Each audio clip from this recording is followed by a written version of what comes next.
Bakar Traoré ne min tigɛ don ni bɔni sɛbɛn an ko min ma le soir de Bamako fasiriba no Youssou Konate ni y'a ka sɛbɛn Youssou Konate ko a ko fɛn min ye wulikajɔ ani cɛsiri ye an ka jamana Maliba ko yɛlɛmana fɛn min ye Mali ye a yɛlɛmana kunungo Mali ani bi Mali kelen tɛ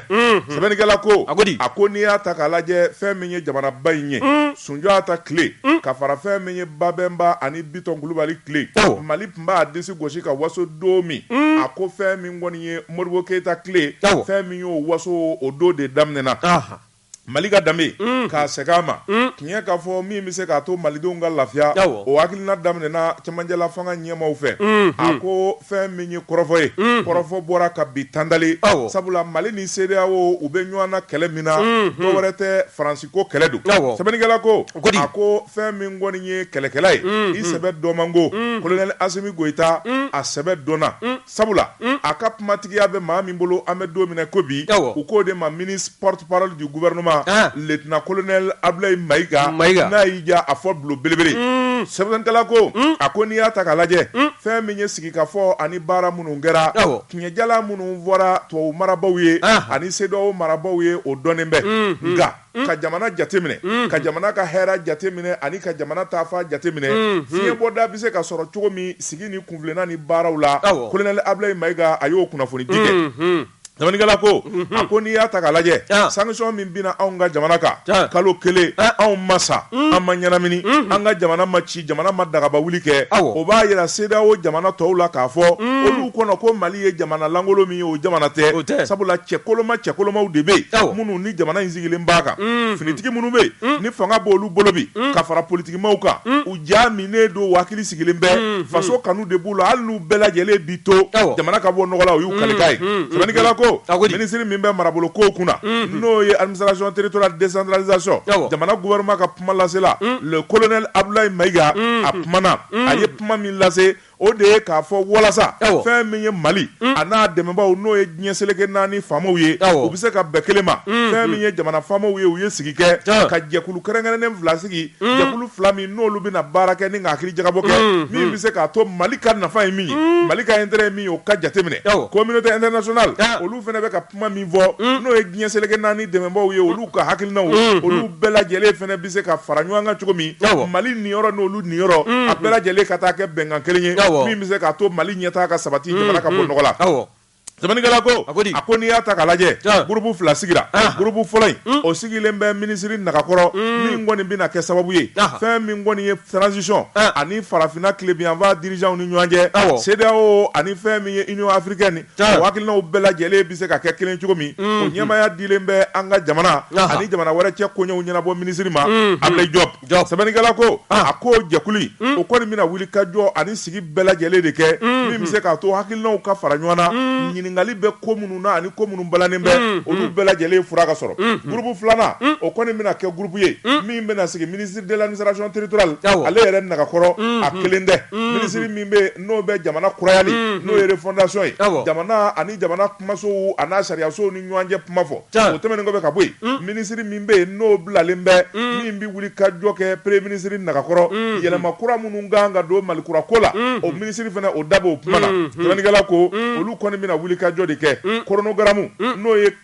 kalafili bi kɛ waati min na transition kuntala dama bi bɛn min ma olu fana bɛna ka n'o wuli ka jɔ de kɛ farafinna a tilebiyanfan jamana kuntigiw Nagakɔrɔ ni ka ɲɛfɔli kɛ hakilinaw bɛɛ lajɛlen bi kɛ cogo ye kelen ye cogo min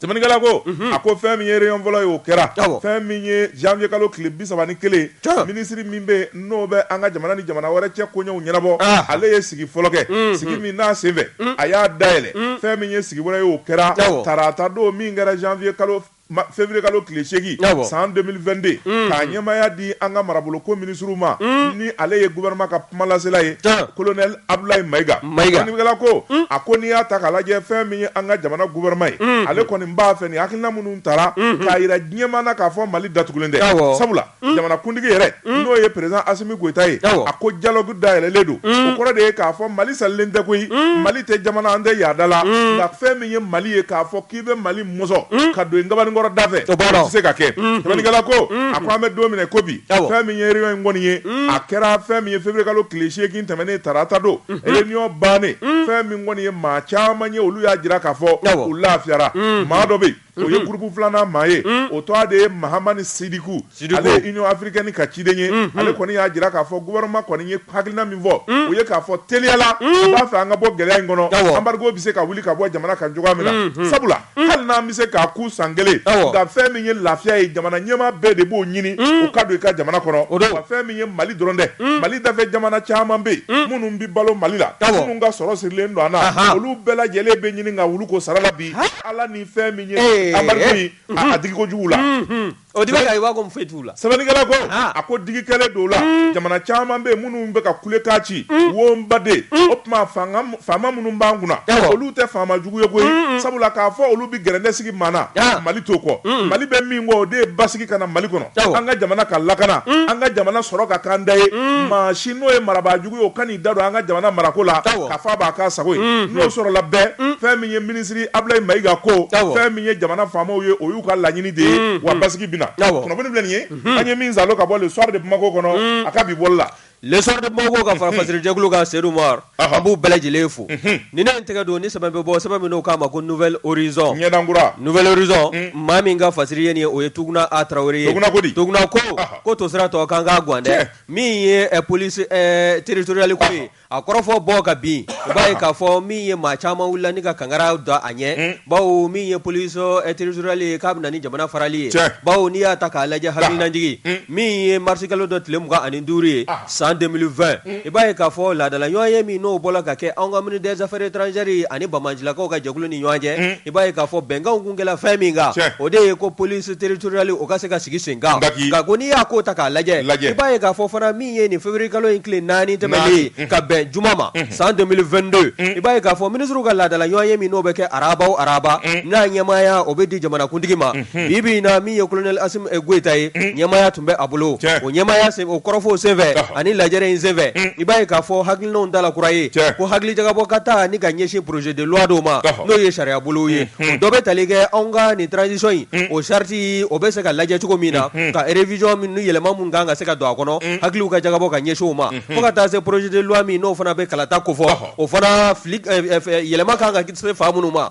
o ka taa ni ka ɲɛsin o ma min ye projet de loi fana ye min n'o bɛ tali kɛ ordonnance dɔ la n'o bɛ o bamayɛlɛmali ko fɔ o yɛlɛma ka se ka ta ka ɲɛsin o ma n'o ye ordonnance numéro 2019 ye min kɔni ye 011 PRM ye n'a ta la mars kalo tile 27 dɔ san 2019 o bɛ tali kɛ fɛn min kan o de y'anw ka kɛnɛya bolofara dɔ ye n'o bɛ institut national de la santé publique ko fɔ o ka yɛlɛma hakilina minnu bɛ a la ni kura bɛ se ka fiyɛ a taabolow la cogo min na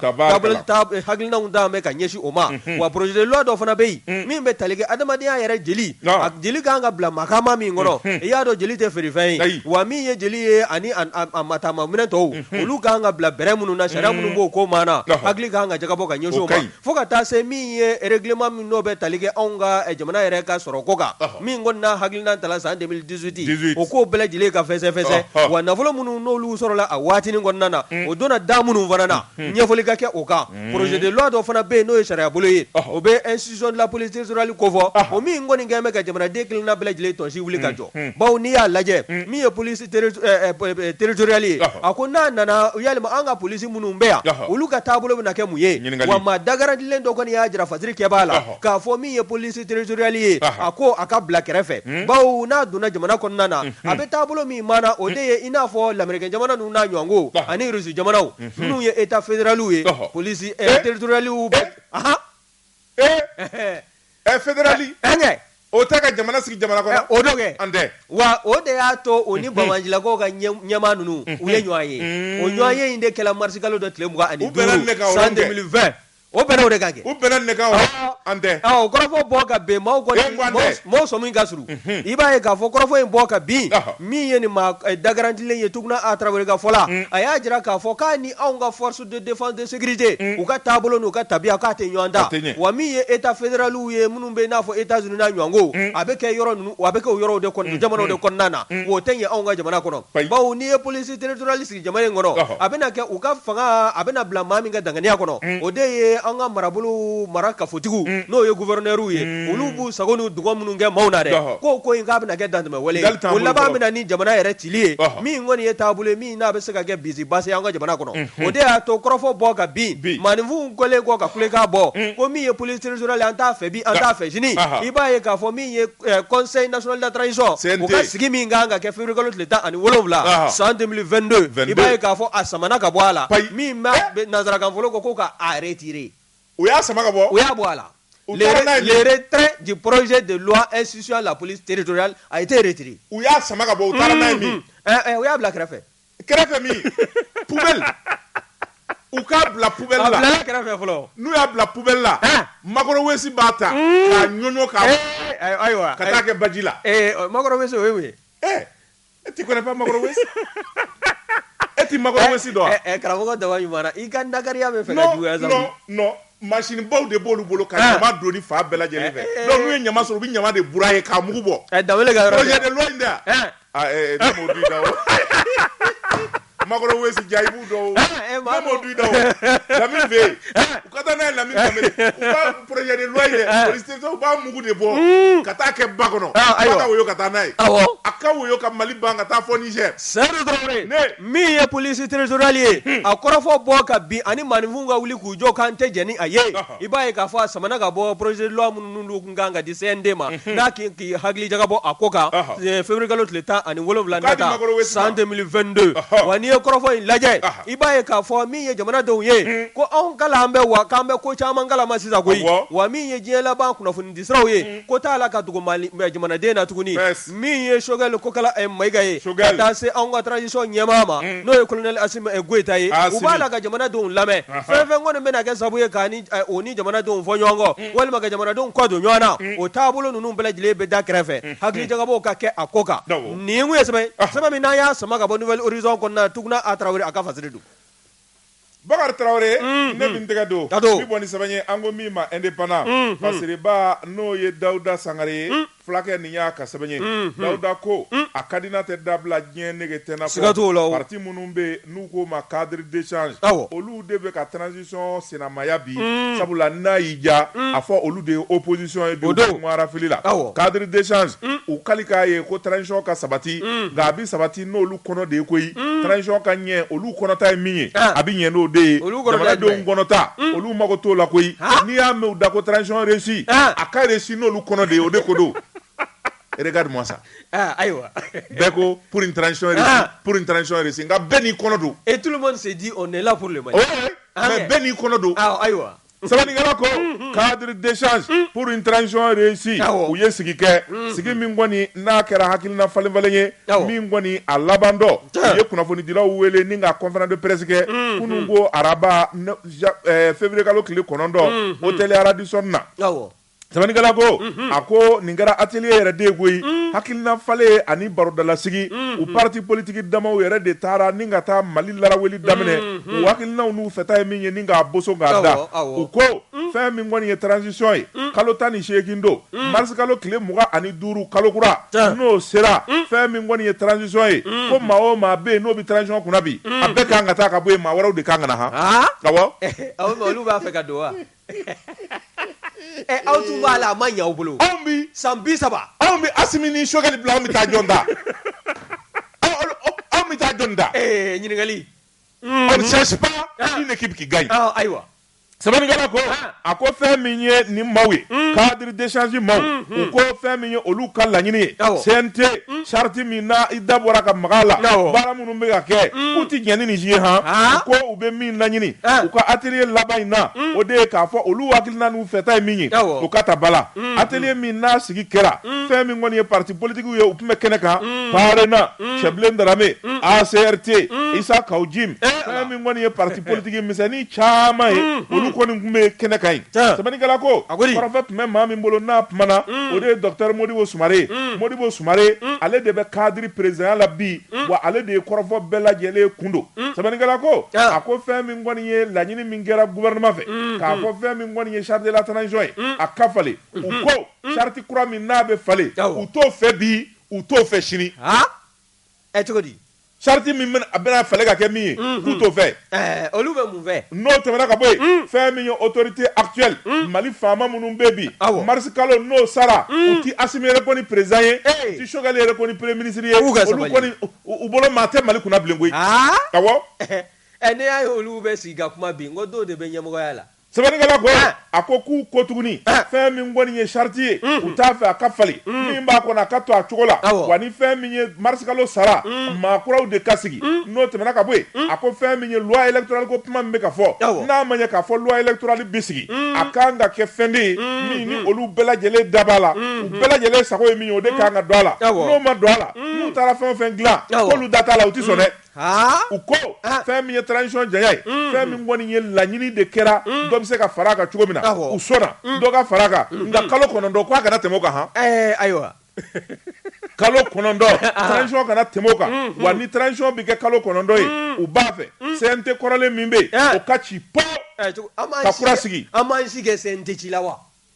kuma na mɛ sa u ko gouvernement ka dayɛlɛ maa minnu bɛ yen n'olu ye jamana baarakɛlaw gouvernement de mission gouvernement ka dayɛlɛ jɔyɔrɔ ka di olu ma premier ministre min bɛ yen Choguel Kokala Mayiga o ka gɛn premier ministre kana min tɛ politique maa ye min ti dɛmɛ finman fɛ a ti dɛmɛ jɛman fɛ o kana n'o tɛmɛna ka bɔ yen kalafili bi kɛ dati minnu na fɛn min ye député kalafili maire kalafili président kalafili nin bɛɛ lajɛlen ka ɲɛfɔ ani fɛn min ye constitutionnel ye fɛn min ye kalafili minnu bi kɛ ka sariya kuraw falen a ko bɛɛ lajɛlen dati ka f'u ye n'u bɛɛ n'o bɛɛ ka waati min na o tuma fɛn min kɔni ye transition ye olu bi sɔrɔ k'u se don a la u ko n'o ma kɛ u tɛ foyi fɛ wa u ti sɔn olu bɛ ka nin fɛn fɛn maana nin ye nin ko bɛ taa kuncɛ yɔrɔ yɔrɔ olu ka sɔn o t'a sɔrɔ kalo 9 yɛrɛ banna fo ka dɔ yɛlɛ a kan wa o t'a sɔrɔ k'a fɔ kalo 9 banna fo dɔ yɛlɛla a kan wa non ni baara kɛra kalo 6 b'a bɔ han cadre d'échange cogo di mun cadre y'o fenêtre d'échange bon d'accord a bɛ gouvernement dayɛlɛ wa aw t'a dayɛlɛ a tɛ dayɛlɛ a bɛ CNT ci wa aw t'a ci CNT tɛ ci bon aw ti sɔn wa on n'est pas d'accord an b'aw gɛn ka bɔ jamana kɔnɔ bon an ye kalo 3 sama ka bɔ a la kalo 6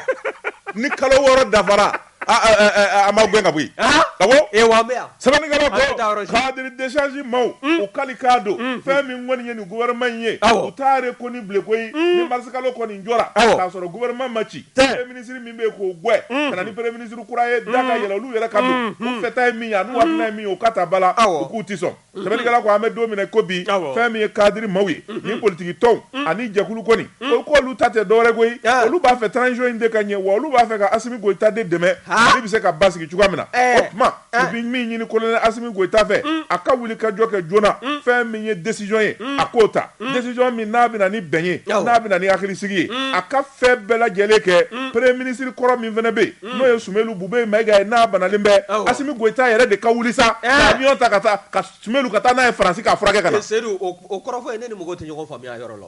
Ne ko non pas de commentaire non commentaire non mais hakilina di cadre de y'a hakilina ta di cadre y'a hakilina di namu gɛlɛya non namu gɛlɛya non o bɛ kɛ cogo di garde ton avis namu gɛlɛya labɛn sɛbɛnnikɛla ko a ko fɛn min ye premier ministre kɔrɔ ye o bilali kɔni u b'o laɲini u ko fɛn min ye premier ministre kɔrɔ ye n'o ma bila o ka taa furakɛ o tuma fɛn min ye gɛlɛya o gɛlɛya n'o y'o sɔrɔ Assimi Goïta ka ko laɲininen don wa olu bɛ Assimi de jalaki sɛbɛnnikɛla ko a ko fɛn min ye nin parti politique ye u ka sigi min n'u y'a kɛ a jaabi de ko nin kɛra nin ye a bɛnna jamanadenw masa o y'olu ta ye a ma bɛn jamanadenw masa o y'olu ta ye kunnafoni filɛ nin ye an ye min salo ka bɔ indépendant kɔnɔ a ka bi bɔli la indépendant mɔɔw Seydou an b'u fo i bolo don min ye n'i ye n tɛgɛ don i bolo don i aigrilen don anw ka maaw kɔrɔ on s'en fout de toi i bolo don Mariko tɛ yan a y'a to ten a y'a dabila n'o tɛ a bɛ sa n'a to la ten a bɛ ja tigi ye n'i ye n tɛgɛ don ni sɔrɔsɔbɔ k'a fɔ ko lasirɛni k'a ka feerefɛnw lakodɔn nɛgɛ kanɲɛ 12 sera Bamako k'a fɔ jiginɛw ka bonyamasegi bɛ aw ye Jɛka Pub Fakari Tarawele bala cogo bedi Seydou Traoré ko kaka to te no ta besa na to la ta be jatigi ni ne ntege do ni sabambe bo sababu no ka ma ko la sirène ko kanga ta anga daga sara ma o fe inde mi ye wuli ga joye e ko no ma sabati be e ko ni de mali terango sale wa mi Abdourahmane Doucouré ale de faziri ke baye ko mi ye kalo woro e wa ka kon kalo woro nye ibaye ka fo kuma chama ngoni bolani ka bi kerengere nyala mi ye anga ministre mi be no ye madam Dambele Madina Sisoko ye anna fura dama kana bugo sisala anna kan ko ni okun jame belejele ye wa ya jira ka fo mi ye terengo ye o hami mi no be malide na de kerengere nyala nga marabulo folo tere ka boya ki kunda kay maraka ko ni kanu baraka no fereti ke jona wa belejele korofo mbo ka bi ibaye belejele ni muya ku menyogona belejele ni nzondi at menyogona ga mi ye eko nzondi amadan sralawa abenyi ni ga gechu ko kanye bawo ni ataka laje madam Dambele Madina Sisoko ale mi ye ministre de l'équipement de transport anna fura dama kana bugo sisala ko abmatere ngolo do wuli wati dola o ye munumunu salo doke mi ye baaragela o ye olu ye la nga terensra insanvela to fando ve munum be baarala gani bele jele ngoni ye sugo kanye kam mananda maw nyana mi ngoni abenyi nga gejigi waro yi ma munum be no de ma tugu ye o de ma jol do munum nga damri me no siri me terensra la mi olu ga de ma na agenza na du jol do bibi na no lu tila mzo goni furusala mi ye denw ye olu jɛnsɛnna ka sabu kɛ min ye dutigi ye o kɔni o ka baara tiɲɛna min ye nin tɛrɛn sira ko in ye ko a bɛna sigi sen kan don jumɛn in na min ye Abdourahmane Doucouré a ko min ye ni fɛɛrɛ ma tigɛ joona min ye anw ka tɛrɛn sira ko ye anw bɛna tɛrɛn sira an b'a komɛ de sa walima an b'a ye dugu wɛrɛmaw bolo a tɛ boli tugun anw ka jamana kɔnɔna na kɔsa da fɛ ko ka mɔgɔninfinw ɲɛma sasa i b'a ye k'a fɔ u ye tɛrɛn kunkolo dɔ wuli min bɛ wele nanzarakan na ko essai de traction k'a wuli dɔrɔn k'a munumunu ka i kunda GMS kan ka boyi ka segi kana tɛmɛ Bamakɔ gari fɛ k'i kunda Korofina kan kana tuuru cɛ a se yan a jɔla ne ko tɛrɛ bi boli fa jumɛn ba tɛrɛ da ye Korofina ye an y'a bɛɛ kɛ so ye fɔ Kulikoro wa n ko arayi min filɛ nin ye yɔrɔ in na Korofina dɔ taalen bɛ kogo kafiri dɔ wuli ka jɔ wa étage yɛrɛ de jɔn bɛ arayi sanfɛ tɛrɛ bi tɛmɛ min o tɛrɛ bɛna boli ka don a kɔnɔ sa a bi pan tɛrɛ avion ma a bi pan ne m'o ye a bɛ ye dɛ ni tɛrɛ sera étage ma Madina bi tɛrɛ pan o tɛna sini o wele o nɛgɛsira da sa o b'a pan o bɛ nɛgɛsira da min ye madame Dambele Madina Sisoko ye a ko ko maaninfinw jigi tɛ ɲini ka waro a ka ko la wa ko min ye a ka wuli ka jɔ ye k'a kɛn tɛ k'i ɲɛsin an ka siraba minnu bɛ yen n'o manaji bɔnbɔw kan n'o ye goudronw ye o yɔrɔ caman sɔgɔsɔgɔ an bɛ donnin min na ko bi o kɔni olu de b'a la ka kole a fɛ ko ka taa sɔrɔ min ye terrain sira ye o nafa ka bon kosɛbɛ anw ka jamana sɔrɔ dabolo la bawo n'i y'a ta k'a lajɛ yana ale ka na min ye Baba Mulayi ye o fana ye nin mana kelen da maaninfinw ɲɛna yan Baba Mulayi ale ye nin mana kelen da maaw ɲɛna o tɛmɛnen kɔ min ye Farankali ye Maganfili Sisoko ale nana Sisoko tɛ de Maganfili Dabo Maganfili Dabo ale fana nana ale ye nin mana kelen da maaw ɲɛna ale taalen kɔ min ye madame Dambele i ɲinɛna dɛ il y a eu Zoumana Mori Coulibaly d'abord qui a commencé. Faut pas oublier pendant la campagne. Kana ɲinɛ dɛ ministre jɛma in ala ka hinɛ bamanana bamananw de taara ESSEC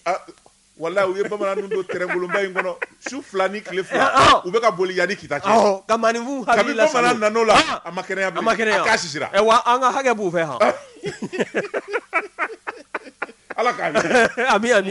min ye madame Dambele Madina Sisoko ye k'a k'i ɲɛsin anw ka terrain sira ko ma waasa maa minnu ka dahirimɛ siri bɛ terrain sira la olu bɛ se ka ɲɔ ka fori cogo min na denbayaw ka se ka sigi u cogo la wa ma dagarandilen Abdourahmane Doucouré ɲuman na n'o ye BD ye a tɔgɔ tola gundo la a y'a jira k'a fɔ min ye anw ka jamana ye k'a minɛ Sénégali ka taa se Côte d'Ivoire ma fo ka taa se Rwanda ma nin bɛɛ lajɛlen ko yalima k'anw tɛ se ka misali ta ninnu fɛ wa terrain sira ko la olu ye fɛɛrɛ minnu kɛ ka se k'u ka terrain siraw ni ka se ka kuraya ni kura ka se ka fiyɛ u la waasa ka se k'u nafa cogo min na k'an bɛ se ka misali ta ninnu fɛ ko nka ko n'an m'an janto anw ka terrain ko k'a na da fali kunna wa min ye terrain sira ko ye maa minnu dahirimɛ siri bɛ a la baarakɛlaw bɛ fo ka taa se hali mécanicien ma nin bɛɛ lajɛlen de ka baara bɛ tiɲɛ wa ni baara kɔni tiɲɛna jamana baarakɛbali n'o cayala ko caman bɛ yen ani hakilinajugu caman bɛ yen o na ta ni ka kolokolo jamana kɔnɔna na nin kun ye sɛbɛn min n'an y'a sama ka bɔ la sirɛni kɔnɔna na Abdourahmane Doucouré a ka fasiri don Bakari Traoré ne bin tɛgɛ don mi bɔ ni sɛbɛn ye an ko min ma indicateur du renouveau Fasiriba n'o ye Seydou Jara ye n'o ma Seydou nin y'a ka sɛbɛn ye maa ti ni jugu dɔ fo kobile don fɛn min ye Côte d'Ivoire kaw ka opposant ŋana min bɛ n'o ye Guillaume Soro ye Guillaume Soro k'a ye ciden kɛrɛnkɛrɛnnen di Mali masakɛ ma colonel Assimi Goïta ciden min nana a tɔgɔ de ye Franklin Nyami wa Cameroun a ko n'i y'a ta k'a lajɛ arabadon février kalo tile 9 san 2022 sufɛ fɛn min ye an ka cɛmancɛla fanga ɲɛmaa ye colonel Assimi Goïta ka fara an ka premier ministre ka Choguel Kokala Maïga u ye nin ŋana bayi u y'a bisimila an ka jamana kɔnɔna na sɛbɛnnikɛla ko a ko fɛn min ye nin cɛ fila in ye Choguel Kokala Maïga ani président Assimi Goïta u tɔgɔ ye kɔbaw ani babaw tigɛ u ye wulikajɔ kɛ k'u kɔ a dali min kɛ Faransi ani CEDEAO la an bɛ don minɛ ko bi diɲɛ bɛɛ lajɛlen b'a maana Mali tariku ani diɲɛ bɛɛ lajɛlen tariku ni farafinna tariku bɛɛ lajɛlen na Choguel Kokala Maïga ani Assimi Goïta tɔgɔ fɔ sɛbɛnnikɛla ko a ko fɛn min ye an ka transition ɲɛmaa ye colonel Assimi Goïta a ye nin jɛ in bisimila waati kunkurunin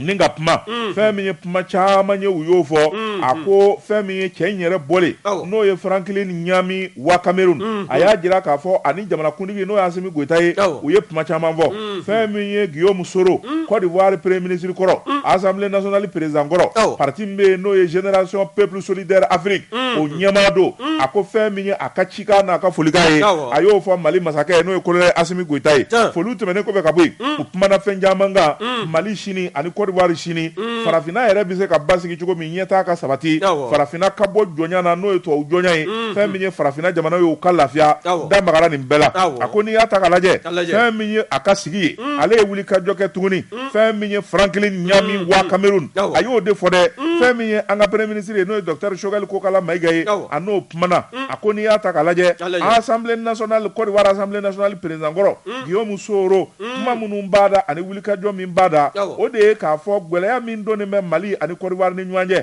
haka ja CEDEAO jamanaw ni ɲɔgɔn cɛ Guillaume Soro ko nin kun tɛ sabula Mali ni Côte d'Ivoire an ye jamana kelen de ye an ye baden jamana ye an sirilen bɛ ɲɔgɔn na Mali tozo n'a barajuru Côte d'Ivoire tozo n'a barajuru a bɛɛ lajɛlen bi yɔrɔ kelen sabu a bɛɛ lajɛlen bi mande de mana a ko n'i y'a ta k'a lajɛ fɛn min ye nin jamana fila in ye ninnu de kan ka bɛn ni ka hakilinaw kɛ kelen ye sira tigɛli Mali ni Côte d'Ivoire cɛ a kɔlɔlɔba de bi Côte d'Ivoire kan wa a kɔlɔlɔba de bi Mali yɛrɛ kan o tuma ale bi min laɲini o de ye bɛɛ bɛ se ka na cogoya min na o ko fɛn min ye Mali ani diɲɛ jɛlen seleke naani jamanaw ni ɲɔgɔn cɛ ale yɛrɛ bɛ se k'a da don fɛn o fɛn na min bɛ se ka kɛ sababu ye sabati ka na da magara nin bɛɛ la sɛbɛnnikɛla ko ni maa min ye kɔlɔsili kɛ fɛn min kɔni ye fiɲɛ o b'a fɛ ka yɛlɛma Guillaume Soro a bɛ wuli ka jɔ ani taama min na farafinna jamanakuntigiw nagakɔrɔ nin kɔni bɛna kɛ gwɛlɛyaba ye Alassane Ouattara yɛrɛ ma sabula Alassane kɔni kɛlen bɛ Faransi ka jɔn ye Faransi ka baarakɛden don an ka jamanaw kɔnɔna na wa ale de bi tiɲɛni na a ka tiɲɛni ka bon n'a ka ɲɛni ye sɛbɛnnikɛla ko n'Ala ma jɛ kɛ ni fanga kɔni sɔrɔ la Guillaume Soro fɛ don min na a bɛ se ka kɛ sababu ye fɛn min ye farafinna ye a ka lafiya jango Mali yɛrɛ jɔyɔrɔ ye min ye ni Faransi ko a bɛ gɛrɛndɛ siri an kan Côte d'Ivoire bɛ se k'i ban ni ka Mali dɛmɛ kunnafoni bɛ nin ye an ye min salo ka bɔ indicateur du renouveau kɔnɔ n tɔgɔma Seydou Jara ale de y'a fasiri Seydou Jara ka fara indicateur du renouveau fasuli jɛkulu kan Seydou Umar Traoré an b'u bɛɛ lajɛlen fo ni ye n tɛgɛ don ni sɛbɛn minnu k'a ma ko le challenger maa min bɛ taara nin ciden kɛrɛnkɛrɛnnenya baara walew la o de ye Dirisa Togola ye Dirisa ko min ye Mamadu Jarasuba ye k'a ye wele bila Banikɔ cɛ ni muso denmisɛn ni maabakɔrɔ ko bɛɛ lajɛlen k'i tɛgɛ di ɲɔgɔn ma min ye transition ye o bɛ se ka dɛmɛ cogo min na o bɛ se ka kɔkɔrɔma don cogo min na bɛɛ lajɛlen k'o fɛɛrɛ tigɛ bon a sɔrɔla lajɛrɛ fɛ lajɛrɛ min ni nanzarakan fɔlɔ ko meeting d'information n'o ye kunnafoni di kɛnɛba dɔ sigilen ye o senfɛ sirako kuma min n'o bɛ Banikɔ dɛ min ye u ka sira min bɛ n'o bɛ wele ko route Joyila Masigi Dɔnba o sira o ko nafolo sɔrɔla koyi ko sira in k'a bɛna da sira in bɛna da a tɛmɛ i y'a dɔn dɔnkilidalaw y'a da file la k'a da buru la k'a da balan na sisan kɔni maa bɛ se k'a fɔ walayi tare Banikɔkaw bɛna goudron sɔrɔ awɔ Joyila Masigi Dɔnba Jarasuba k'a dilan ka ban pewu min ye Mamadu Jarasuba ye min ye Banikɔ Samase ye a kɔni a ye nin kɔrɔfɔ bɔ ni ka sansalama février kalo tile 6 san 2022 n'i y'a ta k'a lajɛ nin lajɛrɛ n'o ye nin kunnafoni di kɛnɛ in sigili ye a kɛra Sanso mara o de kɔnɔna na wa o lajɛrɛ senfɛ i b'a ye jama bɔra ko dakɔnɔ ɲi jama kɔni bɔra Banikɔkaw bɛ Jarasi fɛ politiki a sugudɔnlen don koyi ni i biri kɔmɔ na maaw ye maanifinw b'i kɔ bila wa Jarasuba filɛ denmisɛnnin fara maabakɔrɔ kan bɛɛ lajɛlen b'a tɔgɔ duman bɛɛ b'a tɔgɔ duman bon n'i ka maa bɛ ɲɛfɛ i fana b'a senkɔrɔma don o don n'a ye tabale gosi i bɛ bɔ ka perewu yira o don a bɛ kɛ ten de Mamadu Jarasuba ko bɛɛ lajɛlen k'i tɛgɛ di ɲɔgɔn ma min ye Banikɔ sirako ye a kɔni ko a bɔra Sukokan na ko k'an dankɛnɛmaya wa min ye anw ka budget national ye nafolo in bɛna ta o de kɔnɔna na min ye budget 2022 ye o kɔni a bɛna ta Wagande kɔnɔna na ni ka Banikɔ sira ni k'a dilan wa yɔrɔ minnu bɛ yen n'olu kɔni bɛna yɔrɔ in nɛɛma sɔrɔ o dɔ bɛ tali kɛ Joyila la Buguni ka taa se Kɔlɔnjɛba ma wa nin furancɛ maaw ko bɛɛ lajɛlen k'i fanga fara ɲɔgɔn kan bɛɛ lajɛlen k'i tɛgɛ di ɲɔgɔn ma maaninfin an ka to ka kuma ɲɔgɔn k'o maɲi ko wa ko nin kunnafoni di kɛnɛ min n'o sigilen filɛ nin ye sanso kɔnɔna na ni a kɛla sabu ye bɛɛ lajɛlen ka kamaro ɲɔgɔn kan k'a kun tɛ dɔwɛrɛ ye koyi maaninfinw bɛɛ lajɛlen k'a dɔn bɛɛ lajɛlen hakilina ye kelen ye min ye nin yɔrɔ kofɔlen ye n'o ye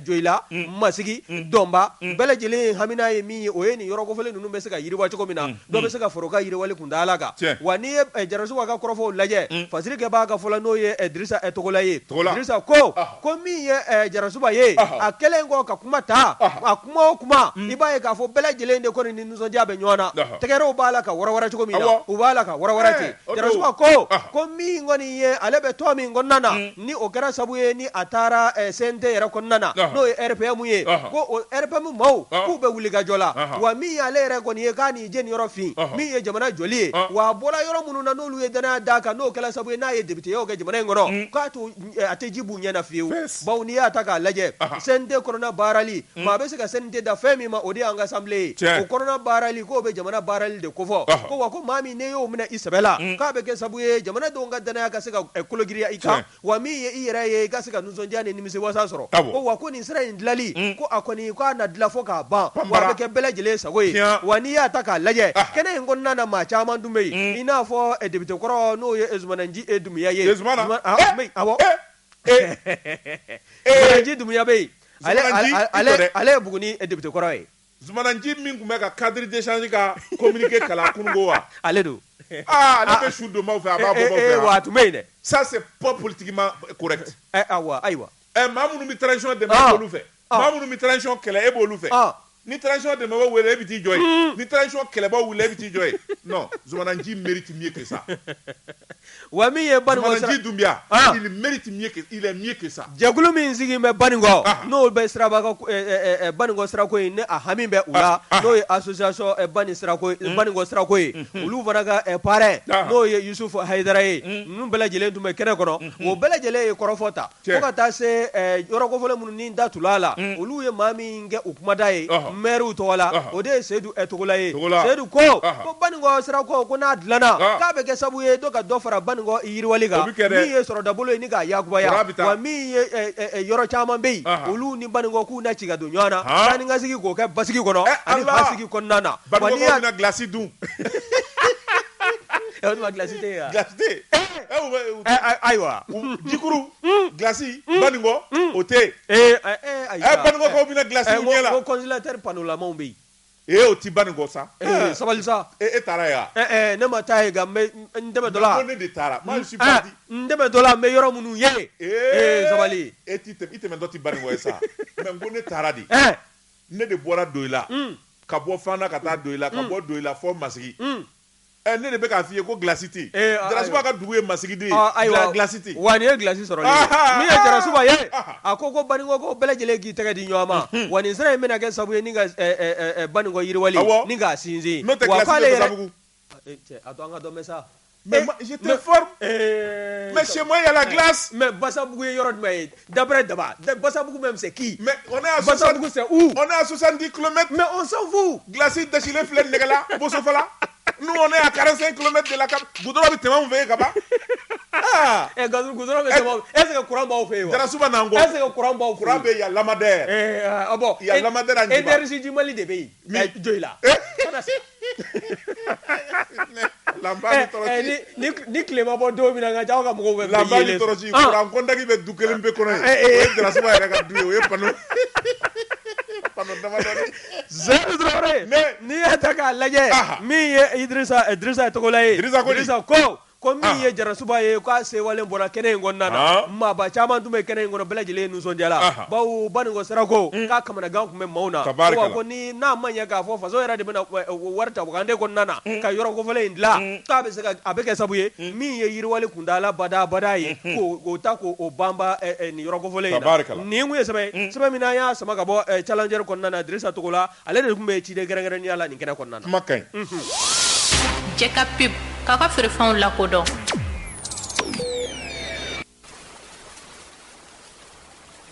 Tiens, Dikel, avec cette avec toutes mes coussins à l'eau, j'ai même pas de liquidité sur moi. Pourtant, je... kɔrɔfɔ min b'a da kɔnɔ o fa minnu bɛ anw n'o tiɲɛna Seydou Traoré ne ko bala cogo bɛ di Bɔrɔfin ne bɛ n tɛgɛ don ni bɔ ni sɛbɛn ye an ko min ma reflet d'Afrique Balaji Touré nin y'a ka sɛbɛn ye Balaji Touré ko a ko fɛn min ye Kɛngaleri Zulukada Zulukada yala lawulingama wa mugebɔnna walima fɛn min ye gɔsili de don a ko fɛn min ye nin Kɛngaleri in ye waati min ni embargo binna jamana kan maaw kulera fɛn fɔlɔ min na o de ye siman ye sabula siman dilan usine minnu b'an ka jamana kɔnɔ u bi siman minnu dilan o ti labɔli kɛ sɛbɛnnikɛla ko a ko fɛn min ye Senegali jamana ni Côte d'Ivoire jamana ye siman fanba de bɛ yen min bɛ bɔ o ye ni ka don an ka jamana kɔnɔ daw tugura mais n'a ti don sɛbɛnnikɛla ko fɛn min ye siman sɔngɔ ye ale kɔni balila ka yɛlɛ a tununa fɔlɔ nka siman nana ye nka a da de gɛlɛyara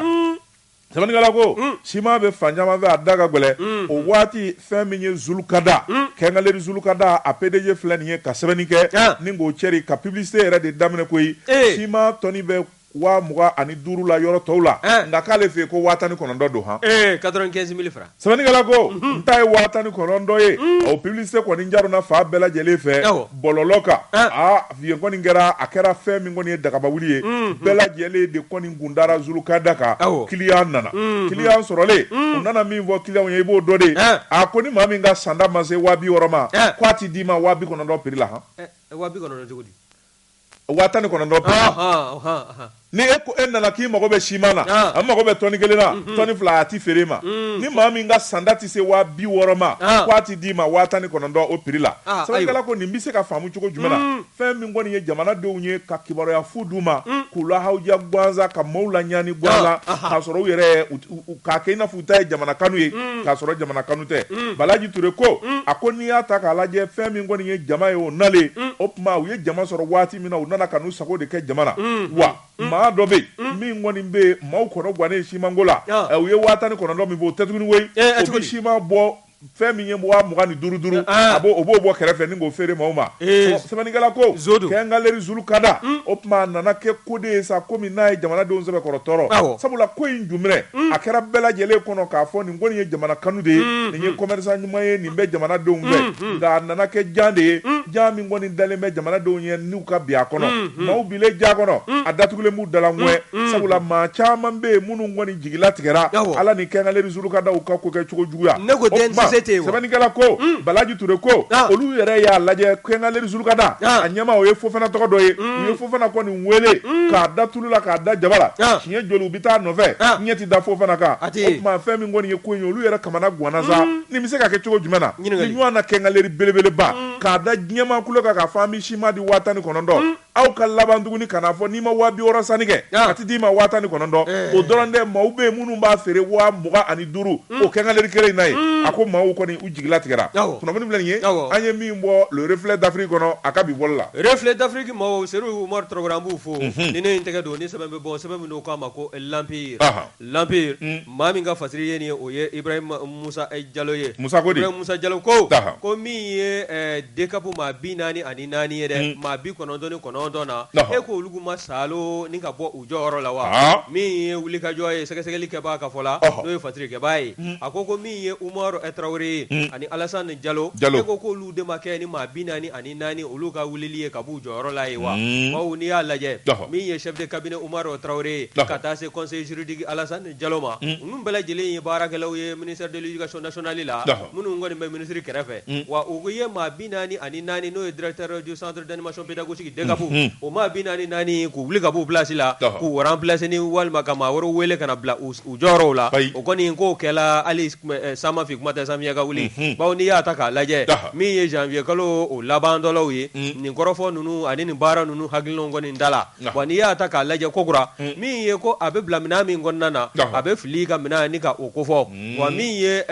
Traoré no ye Umaro Traoré no ye chef de cabinet ministère la kata se mi ye conseil juridique Alassane Diallo ulu koni ko gamba ga fere do koni dige walma hagilna wara be ula mi ni lokoli no ye jamana lokol mali lokol ko ye o yiri wali ni go sengoro madudo ko nu tabulo te nyanda bawo ulu koni sugandi me kana ni ma do be nu yi laje ni kungolo majja uye walma enyeda majja uye walma wa hagilna wara mana yi ula no ma ye ila e koni na franga bu place ila ma ko fole nunu ko ministre ki jando ula ko bawo jamana be denga ando mina ani jamana lokol ko ere abe danga mina be dunno go bi ko ni fere make mi ye jamana ye akasi ni sigi jamana de undo wa de munu vana do munu dara lokol la a chama be sinzi make lokol tagala odega wasa jamana ka kasika nyoka furi ani mi ya ga yiri wali baro be saka do bala chuko mina mi ngoni ye kala ye ko joro babe akoko nana ko ka ta ke mi ye mauye ni ko ni nes i wuli chuko manyi shidlaka kasika na dro mado be ulu komambo ima ko lu gwenga bu place la ko ma woro bla ye ka soro anye don te ula ka be ke gele ya belebele jamana yi ka kumbo danga mina ko bele jele mbola ka kule ka bolo mune ka fo o tabulo nunu de ka fale ko ga ko no ma fale na voro ko mali kura ame tabulo kura munu na no ngle na kura yo kasika do sengura kasika jo mali ko lar korala wasa mi yanga jamana ya yirwalu baro kasika sabati ko no hagina nunu no lu magazine veye fo ka ta fo ame tabulo kura munu nangu ku mai ame gla ga sinzi o ka ko jamana ko ate bonogola wa ko ministre ka klo la somle fla koy mi Ibrahim Musa Diallo ye ako mi ministre Dedewye ka ki janto agani ma fla la mi Umar Traoré kata se Alassane Diallo ma tabulo do be ula dibi tabulo min be ula ka te lokoli ka yiri wali barakate akofo Allah sura manivi ku bu fale yo ka fale ka soro ku jonjo be ala ka manivi yete ka bo abja jorola kama waro sugandi ka blaye ko mi e ga demba ya kono na ko ministre so ka te se ka ke uye ku ni ngwe sebe mina ya sama ka bo journal l'Empire kon nana Ibrahim Musa Diallo aga fasiridu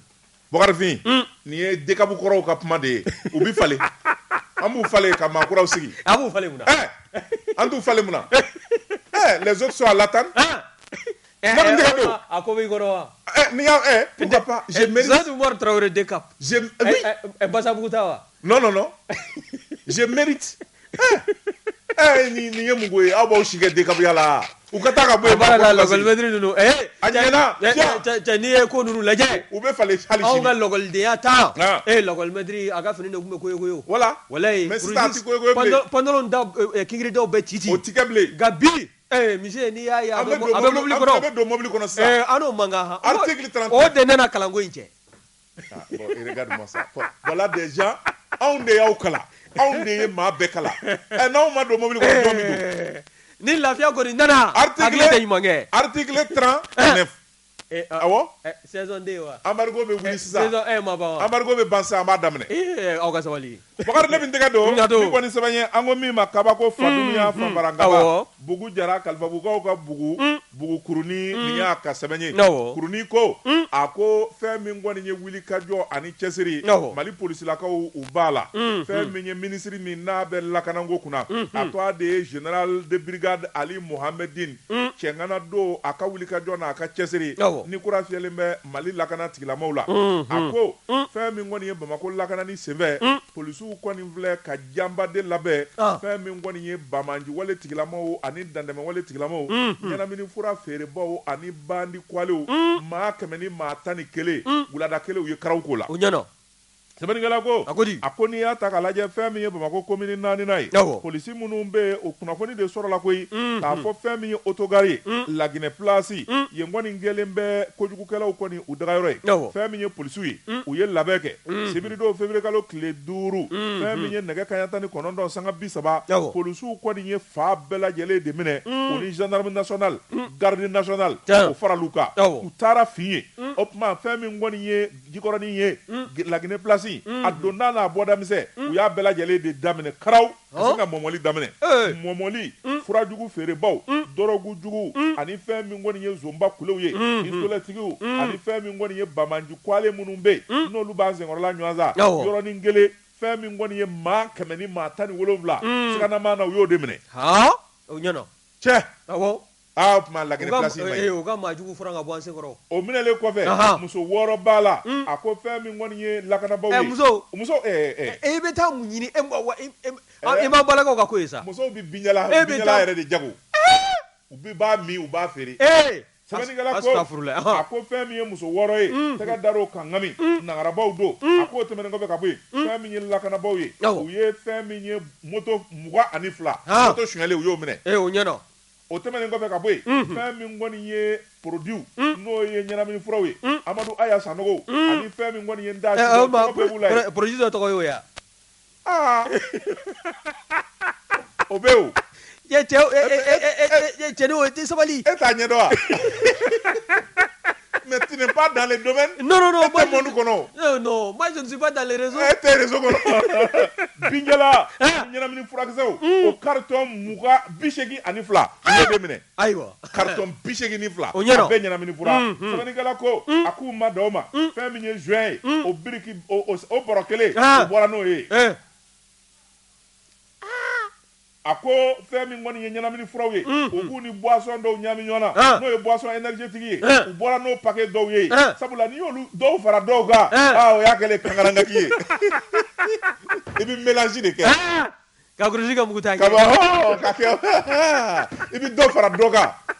o tuma i bɛ sɔrɔ k'i ɲɛ bilenman dɔ kan sɛbɛnnikɛla ko a ko fɛn min ye 14e arrondissement ye olu y'an kɛti dayɛlɛ sabula nin ko in bɛ ka ɲɛɲini fɛn min ye autogare Lagine place fɛn min ye punitigiw ye u donko fɔlɔ in kɔni u y'a fura nka fɛn min ye labɛnw ye tuguni o bɛ sen na o tuma fɛn min ye Bamako fan wɛrɛw fɛ polisiw bɛ n'u cun ye sabula minisiri min bɛ lakana kunna n'o ye Ali Mohamed Dini ye sɔrɔsikɛ jɛma a ko fɛn min ye lakanabaliya ye a ka ban Bamako minnu yɛrɛ janko binganikɛla minnu bɛ ani pusɛrɛtigiw f'u ka siri a bɛɛ dan na kunnafoni filɛ nin ye an ye min salo ka bɔ kabako kɔnɔ a ka bi bɔli la kabako maaw Seydou Umaru an b'u fo bilen i bolo don kɛlɛ bɛ n bolo yan ni ne n tɛgɛ don ni sɛbɛn bɛ bɔ sɛbɛn min n'o k'a ma ko 22 septembre 22 septembre o kuma bɛ fɛn min kan o de ye ko kununko ka bɛn araba ma min n'o bɛnna février tile 9 ma san 2022 i b'a ye k'a fɔ faransiikaw ka jamana kan ye i b'a ye k'a fɔ yɔrɔ kofɔlen min n'a bɛ wele ko chamalière min n'o filɛ nin ye Clermont Ferrand fɛ wari bɛ dilan yen dɛ Faransi bangi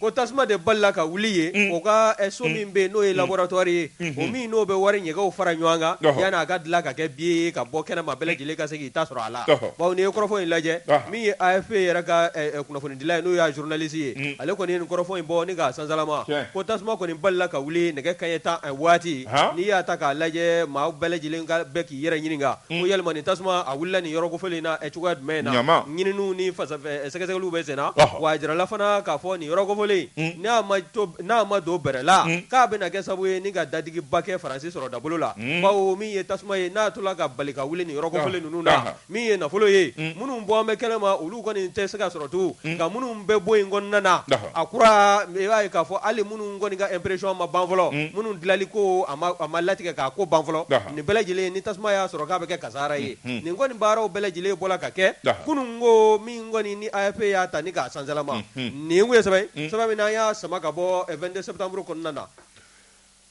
Bakari Tarawele fɛn min kɔni ye kunnafoni ye a n'a kunnafoni kɔni dɔgɔyara nka san'an k'an kɔ don ɲɔgɔn na an b'a da fɛn min ye Sokura commune a commune den fɛn o fɛn bɛ an ka jamana kɔnɔ ani jamana kɔ kan fɛn min kɔni ye assemblée générale belebeleba ye o bɛna kɛ Sokura min bɛ Moti région na Banka cercle kɔnɔna na yen don fɛn min ye assemblée ba ye o bɛna kɛ école Dabola la février kalo tile 20 9h waati Dabola école a filɛ nin ye Sabalibugu sugu kɛrɛfɛ fɛn min ye ambulance ko ye dugudenw b'a fɛ k'u bolo fara ɲɔgɔn na ka ambulance san ka taa di u faso ma sabula fɛn min ye u ka sigida denw ye maa caman bɛ tɔɔrɔ ni degun sɔrɔ caman bɛ sa ambulance ntanya o y'a sababu ye n ka labitani so minɛn t'a kɔnɔ n'i ye minɛnw ɲini ka bila a kɔnɔ waati min na se b'i ye o ɲɔgɔn tɛ don min na n'i banana i n'a fɔra nin dugu yɛrɛ Sokuraka yɛrɛ camanba den bi yan julaw ni sɔrɔbatigiw don nka u k'u kɔfilɛ so la dugu mago bɛ ambulance la maa kelen yɛrɛ bɛ se ka nin sa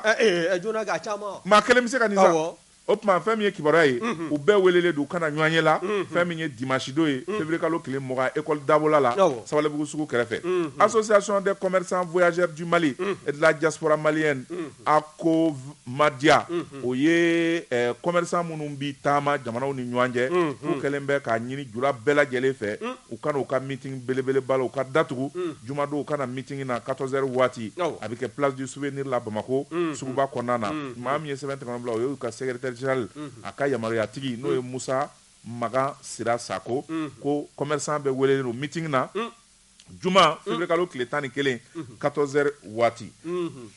n'o banna Seydou an bɛ foli ni tanuli ta ka ɲɛsin maa minnu bɛ n'u bɛ jamu in lamɛn kosɛbɛ o dɔ ye boutique électronique de la nation ye i bɛ yen yɔrɔ dɔn Bako Jikɔrɔ Umaru Dia fɛ yen a n'a badenw u bɛ anw lamɛn min ye Tijani Sako Alusalam Warmɛ ninnu bɛɛ lajɛlen ye butigitigiw ye Kalabankɔrɔ tournant na an Kunjo Luc Togo Kanam DG kɔrɔ a filɛ nin y'a ka bureau kɔnɔ maison des aînés na an b'a fana fo min ye Togola couture mercerie Togola nin bɛɛ lajɛlen ye maa kelen ka magoya ye n'o ye Amadou Togola ye miseli gundo b'a bolo Ɲamakɔrɔ Kurani Sarababilenba in da la an b'a fana fo min ye Bakari Sidi Jabate ale ye chef sécurité physique personnel BDMSA an b'a fo ka taa se major de police Gawusu Diallo ma section carte d'identité an b'a fana fo Bokari Traoré fɛn min ye mobili belebeleba n'o ye katikati ye k'a dilan k'a k'i sago ye cɛ kelen pe a ɲɔgɔn na tɛ Bamako bɛɛ